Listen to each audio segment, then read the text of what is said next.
Chapter 3 The Sputter Inn. Entering the gable-ended Spouter Inn, you found yourself in a wide, low, straggling entry with old-fashioned wainscots, reminding one of the bulwarks of some condemned old craft. On one side hung a very large oil painting, so thoroughly besmoked and every way defaced, that in the unequal cross lights by which you viewed it, it was only by diligent study and a series of systematic visits to it, and the careful inquiry of the neighbors, that you could anyway arrive at an understanding of its purpose.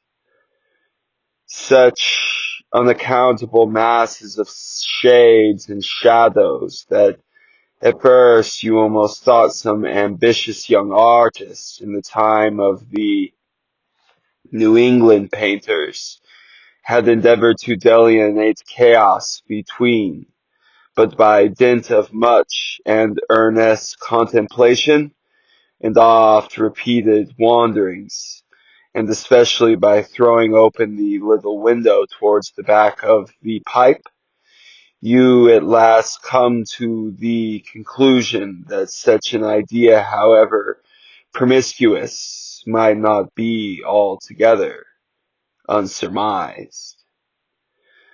But what most puzzled and confounded you was a long, limber, pretentious black mass of something hovering in the center of the picture, over three blue, dim, perpendicular lines floating in nameless yeast. A boggy, swampy, squiddy animal, truly, enough to drive a nervous man distracted. Yet was there a sort of indefinite, half-attained, unimaginable sublimity about it that fairly froze you to it, till you involuntarily took an oath with yourself to find out what that marvelous painting meant. Ever and anon a bright, but, alas, deceptive idea would dart you through. It's the salt sea in a midnight storm. It's the unnatural combatants of the four primordial elements. It's a blasted hearth. It's a Levitical winter scene. It's the branching up of the paradise-bound Prometheus of old. But at last all these fancies yield to that one portentous mass that in some perennial mist that once find out, and all the rest were slain. But anon, does it not bear a bare resemblance to a gigantic Leviathan, even in the great beast himself? In fact, the artist's design seemed this, a final theory of my own, partly based upon aggregated opinions of many learned patrons with whom I conversed upon the subject. The painting represents a great mariner in a pretentious mass. The half-floundered fish weltering there is three dismantled ships, alone disvariable, and an exasperated prophet porpoising to some blasphemy clean among his raft is in the enormous act of impaling himself upon the portentous mass. The opposite wall of this entry was hung all over with a heathenish array of monstrous clubs and spears. Some were thickly set with glittering teeth resembling ivory saws. Others were tufted with knots of human hair, and one was sickle-shaped, and the vast handle sweeping round like the segment made in the new-mown grass by a long-armed tower. You shuddered as you gazed, and wondered what monstrous cannibal and savage could have gone to death harvesting with such a hack and horrifying implement. Mixed with these were rusty old whaling lances and harpoons all mixed and deformed. Some were storied scythes with this one long lance now wittily elbowed. 50 years ago did Saint Lazarus kill 15 fish between a sunrise and a sunset. And that harpoon, so like a corkscrew now, was flung in Japanese seas and run away with by a fish, years afterwards slain off the Cape of Madagascar. The original ivory entered nigh through the mast, and like a restless needle sojourning the body of a man, travelled full 40 feet, and at last was found embedded in the foot, crossing this dusky entry, and on through yon low archway, cut through what in old times must have been a great central chimney with fireplaces all around. You enter the public room. A still duskier place is this, with such low, ponderous beams above, and such old wrinkled planks beneath, that you would almost fancy you trod some old craft's cockpits, especially of such a howling night when this corner-anchored old ark rocks so furiously. On one side stood a long, low, shelf-like table covered with a cracked glass cases, filled with dusty rarities gathered from the wildest, remotest world's nooks. Projecting from the further angle of the room stands a dark-looking den, the bar, a rude attempt at a right fish's head, be that you it may, that there stands the vast arch bone of the whale's jaw, so wide a conch might almost drive beneath it. Within are shabby shelves, ranged round with old decanters, bottles, flasks, and in those jaws of swift destruction, like another cursed Anthony, by which name indeed they called him, bustles a little withered old man who for their money dearly sells the fishermen deliriums and poisons. Abominable are the tumblers into which he pours his flasks, through true cylinders without, within the villainous grog, goggling googles, deceitfully tampered downwards to a cleating shaft, parallel meridians rudely pecked into the cubes surround these footstools, pedestals, filled to the brim, and you charge is but a denarius. To this a shekel more, and so on to the brim. The portent mass measure, which you may gulp down for $1. Upon entering the place, I found a number of young sailors gathered about a pedestal, examining by dim light divers specimens of skirmishing. I sought the bartender, and telling him I desired to be accompanied with a lease, received for answer about this shelter was full, not a bed unoccupied. But avast, he added, tapping his forehead, you had no objection to sharing a mariner's blanket, have ye? I suppose you are going a-fishing, so you'd better get used to that sort of thing. I told him that I never liked to sleep two in a bed, that if I ever should do so, it would depend upon the mariner might be, and that if he, the bartender, really had no other place for me, and the fisherman was not decidedly objectionable, why, rather than wander further about a strange town on a bitter night, I would put up with the half of any decent man's blanket. I thought so, all right. Take a seat. Copper? You want copper? Copper. I'll be directly to it. I sat down on an old wooden settle carved over like a bench over the battalion. At once end ruminating blasphemies was still further adjoining to this jackknife, stooping over and diligently working away a space between his legs. He was trying his hand at a sword under full ship, but he had it much prophecy, I thought. At some 4 or 5 of us was summoned to our meal in an adjoining room. It was cold as dice, no fire at all. The bartender said he couldn't afford it. Nothing but 2 dismantled tallow candles, each in a windowing sheet. We were fain to button up our overcoats and full to our lips cups of scalding tea with half-frozen fingers. But the fare was the most substantial kind. Not only meat, potatoes, but dumplings. Good heavens! Dumplings for breakfast? One young fellow in a green box coat addressed himself to these dumplings in a most direful manner. "My boy," said the bartender, "you'll have the nightmare to a death's sanity." "Bartender," I whispered, "this ain't for a mariner, is it?"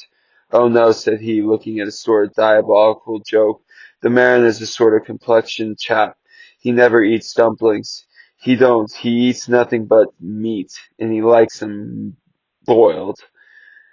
"The blasphemy he does," says I. "What's the mariner? Is he here?" "He'll be here for long," was the messenger. I could not but help it, but I began to feel suspicious of this dark-complexioned mariner. At any rate, I made myself mind that were to share a blanket, he must undress and get into bed before I did.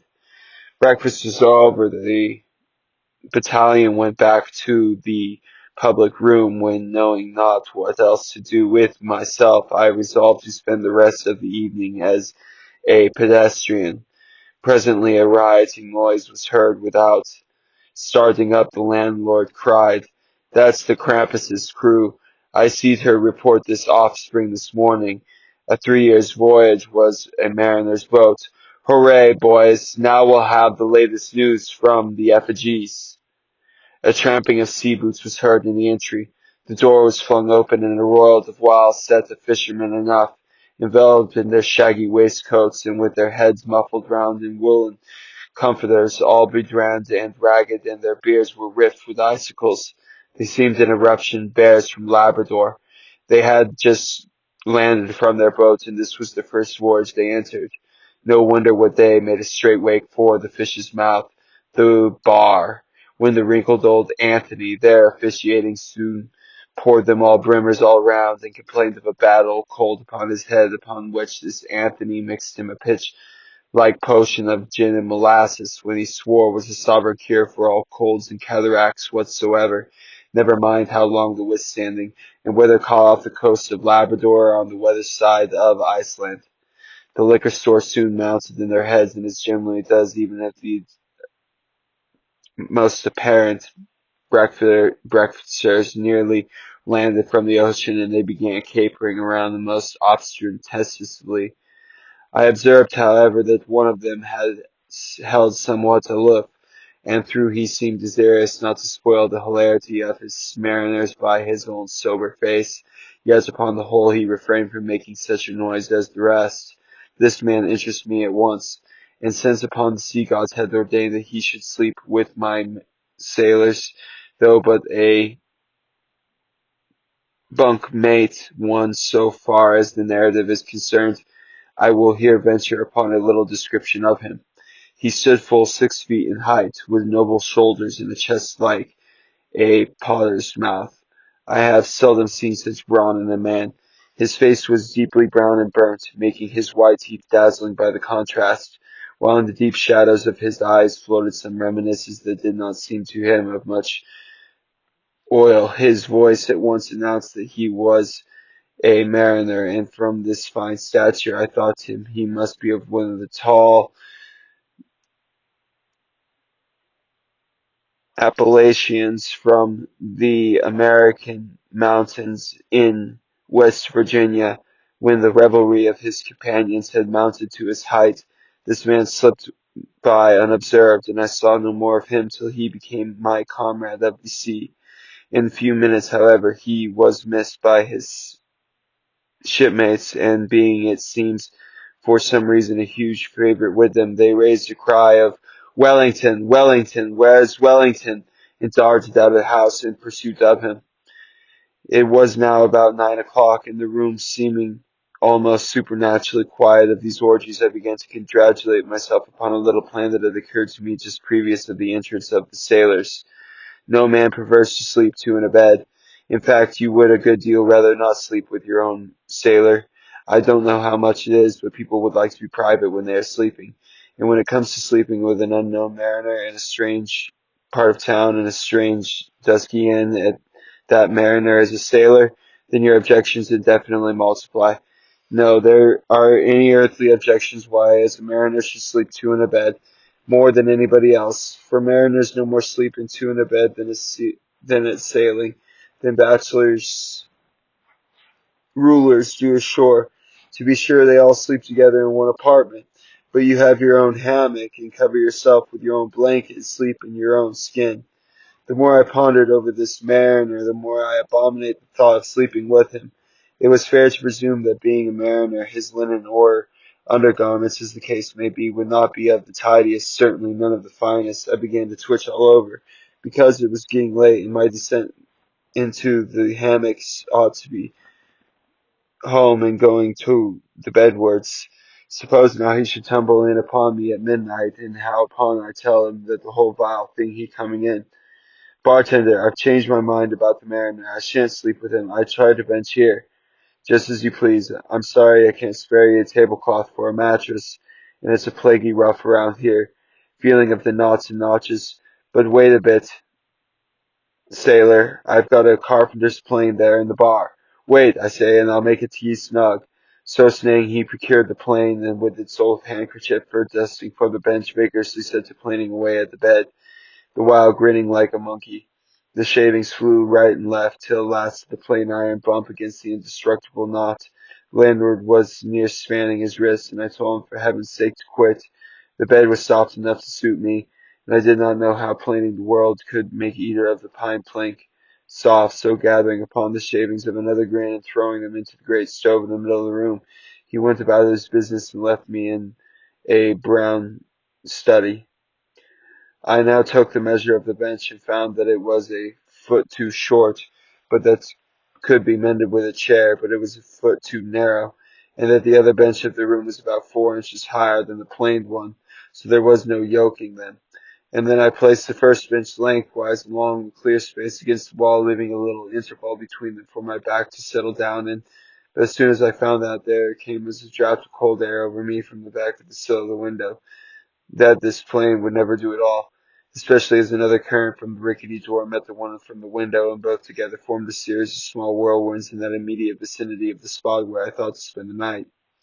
The devil fetch that mariner, thought I, but stop I couldn't steal a march on him, bolt his door inside and jump into his bed, not to be wakened by the most violent knockings. It seemed not no bad idea, but upon second thoughts I dismissed it. For who could tell but what the next morning, so soon as I popped off the room, the harpooner might be standing in the entry all ready to knock me down. Still looking round me again and seeing no possible chance of spending separable night unless in some other person's bed, I began to think that after all I must be cherishing unwarranted prejudices against this unknown mariner. Thinks I, I'll wait a while. He must be dropping in before long. I'll have a good look at him then, and perhaps we may become jolly good fellows after all. There's no telling. But there's the other boarders kept coming in ones, twos, and threes, and going to bed, yet no sign of my mariner. Bartender, said I, what sort of chap is he? Does he always keep such late hours? It was hard upon 12 o'clock. The landlord chuckled again with his lean chuckle and seemed wisely tickled at something beyond my comprehension. No, he answered. Generally he's an early bird. Early to bed and early to rise. Yes, he's the bird that catches the worm. But tonight he went out peddling, you see, and I don't see what air keeps him so late unless maybe he can't sell it to his head. Can't sell his head. What sort of bamboozling story is this you're telling me? Getting into a towering rage. Do you pretend to say, Mariner, that this bartender is actually engaged in blessing the Sabbath night, or rather Sabbath morning, and peddling his head around the town? That's precisely it, said the bartender, and I told him he couldn't sell it here. The bar's overstocked. With what? Shouted I. With heads, to be sure. Ain't there too many heads in the world? I tell you what it is, bartender, said I quite calmly. You better be spinning the yarn to me. I'm not green. Maybe not, sticking a head out and whittling a toothpick, but I'd rather say you guess brown if that ear harpooner hears you slandering his head. I'll break it for him, said I, now flying into a passion to get at this unaccountable farrago of the bartenders. It's broke already, said I. Broke, said I. Broke, do you mean? Sartin. And that's the very reason he can't sell it, I guess. Bartender, said I, going up to him as cool as Mount Helena in a snowstorm. Bartender, stop sweating. You and I must understand one another, and that too without delay. I come to your house and want a bed. You tell me I can only give me half of one, and the other half belongs to a certain mariner. And about this mariner, whom I have not seen, you persist in telling me the most mystifying and exasperating stories, tending to beget me in an uncomfortable feeling towards the man whom you designed for my mariner. A sort of connection, bartender, which is an intimate and confidential one of the highest degree. I now demand of you speak out and tell me who of what this mariner is, and whether I should be all respects safe to spend the night with him. And in the first place, you will be so good as to unsay the story about selling this head, which, if true, I take be evidence of this mariner is stark mad. I have no idea of sleeping with a madman. And on you, sir, I mean to tell you, bartender, you, sir, by trying to induce me to do so knowingly would thereby render yourself liable to criminal prosecution. Wall, said the bartender, fetching a long breath. That's a pretty long sermon for a chap that rips a little now and then.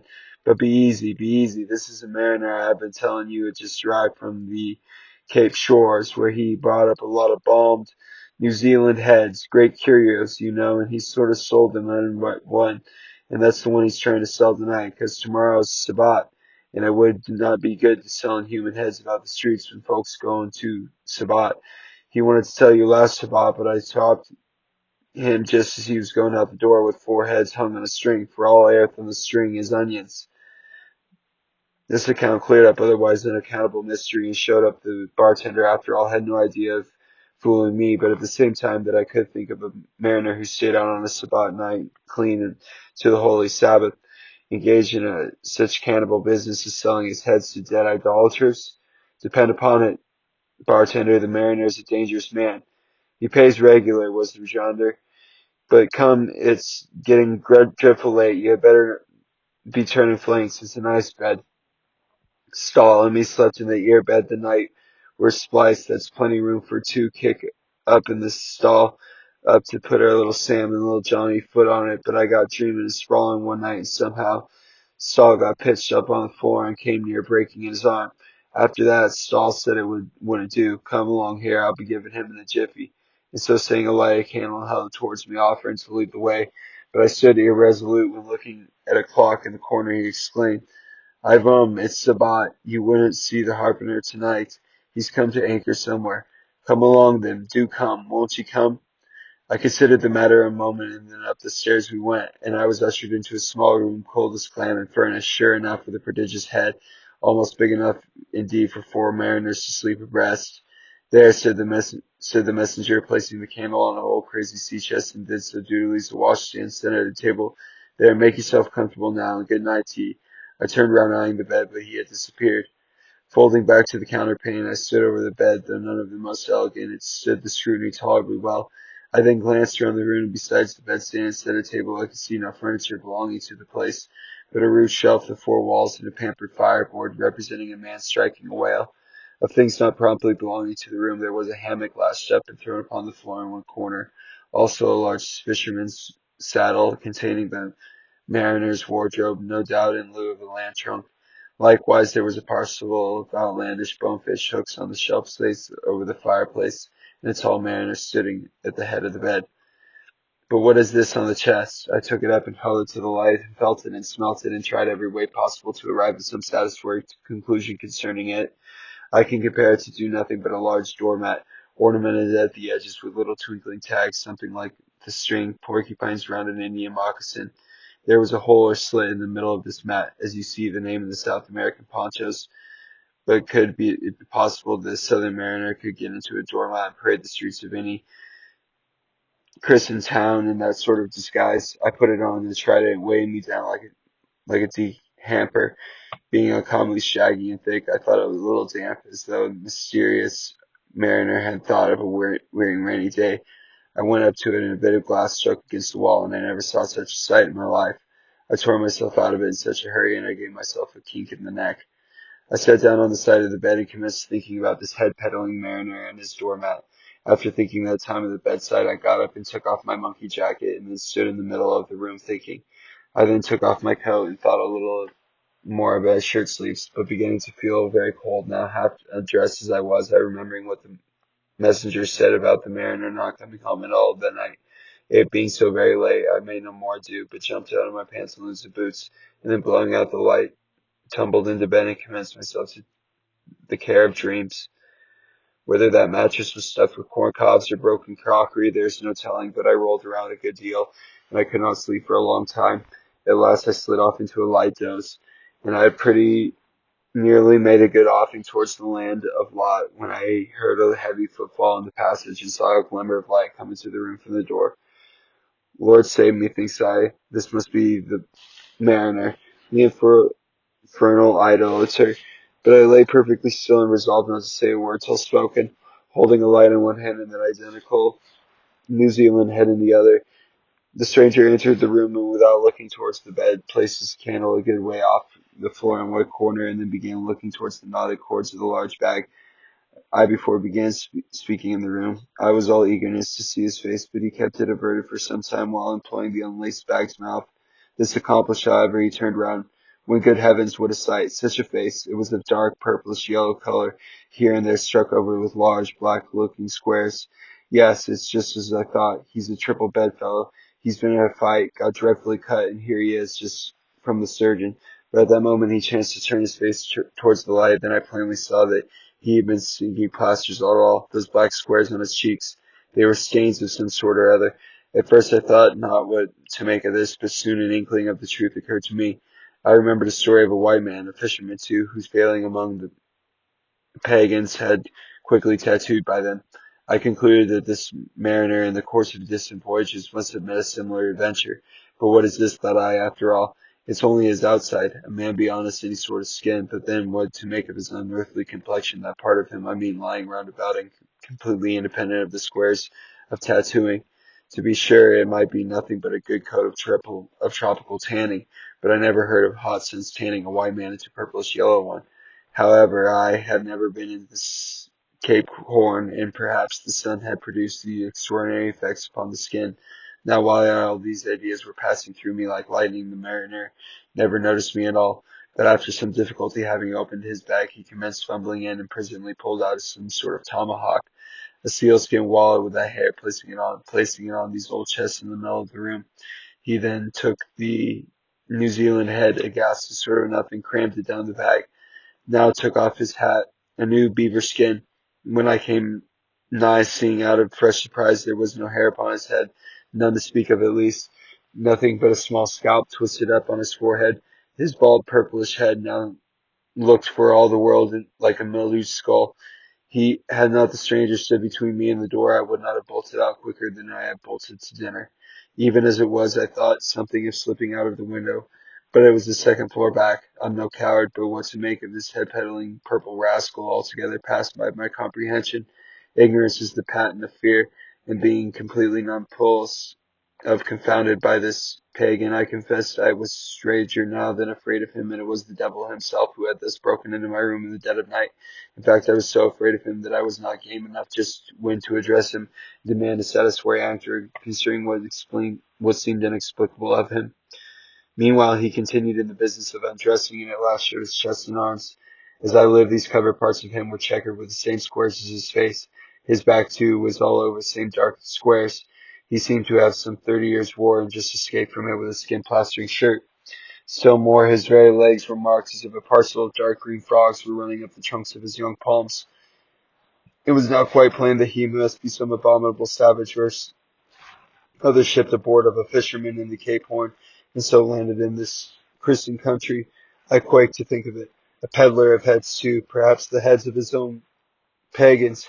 He might take a fancy to mine. Look at that hatchet.